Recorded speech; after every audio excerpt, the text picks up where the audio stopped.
চলুন আজকে ঘুরে আসি চেতলা অগ্রণীর পূজা মণ্ডপে। এই পূজা মণ্ডপের থিম অমৃত কুম্ভের সন্ধানে। শিল্পভাবনায় সুব্রত ব্যানার্জি। এই মণ্ডপ সজ্জায় ব্যবহৃত হয়েছে 3 কোটিরও বেশি রুদ্রাক্ষ। এই পূজা মণ্ডপটি দুটি ভাগে বিভক্ত, বাইরের দৃশ্য এবং ভিতরের দৃশ্য।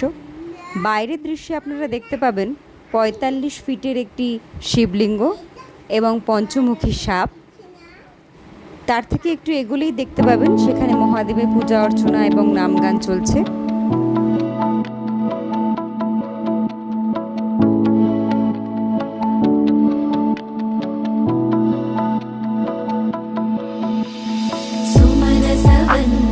सुन्दरि माधवी चन्द्र सहोदरि हेममये मुनिगणवन्दित मोक्षप्रदायिनि मञ्जुळभाषिणि वेदनुते पङ्कजवासिनि देवसुपूजित सद्गुणवर्षिणि शान्तियुते जय जय हे मधुसूदन कामिनि आदिलक्ष्मि जय पालय माम्।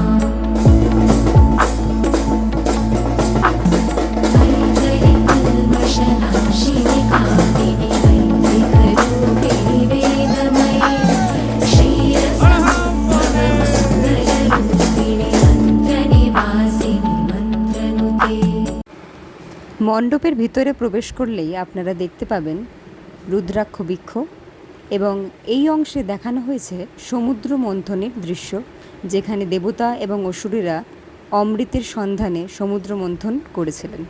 ज्ञानमये गुणगणवारधि लोकहितैषिणि